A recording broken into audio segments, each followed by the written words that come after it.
with Clay Campbell, who normally is an important person because you're president of Martinsville Speedway.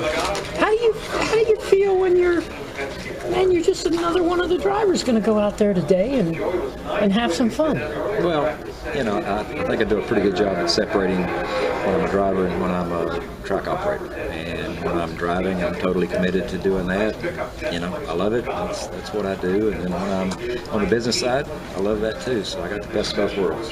Okay, now I half understood wanting to get into a late model car or something like that, at a local track and the whole 9 yards. What put it in your mind? I think I'll run ARCA. I'll run at a much bigger track. Well, I think if anybody that runs, no matter what, if they start out at their weekly short track, running quarter miles, half miles, whatever the case may be, I think ultimately this is where they want to wind up. I mean, anybody that has any competitive spirit about them whatsoever and they drive race cars, they want to run Daytona. So, I've run weekly tracks for 25 years and ran the K&N series for about 2.5 years, so moved up to mile tracks and things like that. But, obviously when I had the opportunity to come down here last year, and I did Talladega for the past 2 years, I just love that style of racing. And I'd rather run here than anywhere I know of. What do you feel in the race car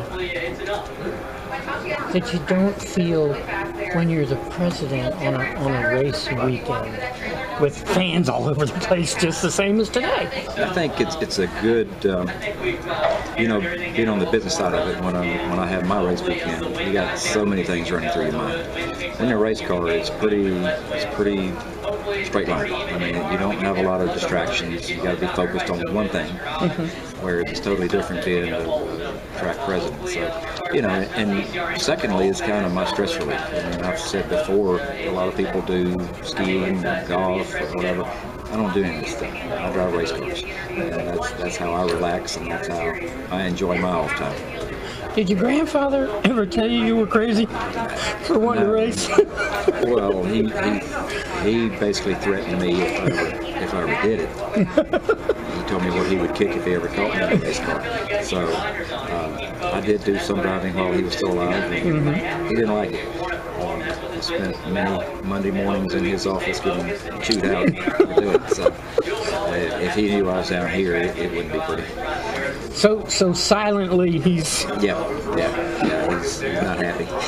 So he's not going to keep you from winning today, is he? No, I hope not. I hope not. No, he wouldn't be too happy. What would a good finish for you be today? Do you have a winning car? Yeah, we have high expectations going into this event.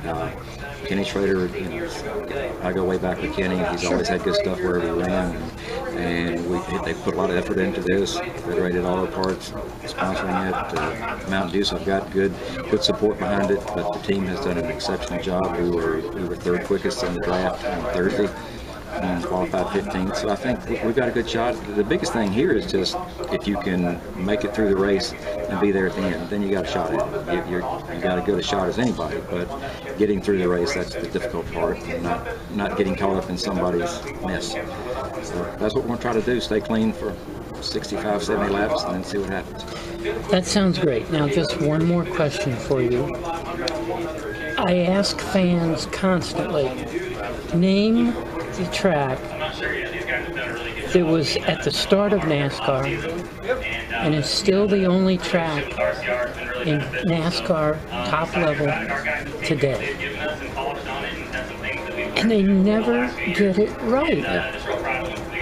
How do you feel knowing that you are at a track running it, having it been your whole life, that truly is the forever voice of NASCAR racing?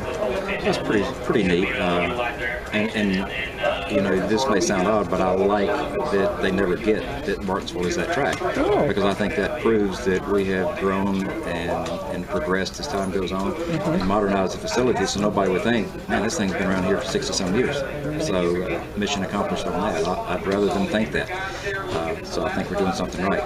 But we've been around for a long time, and my grandfather started it and did everything possible to keep putting money back into it and growing it and doing what we needed to do to stay current. And that's what we'll continue to do. And it's a type of racing that fans love, short track racing.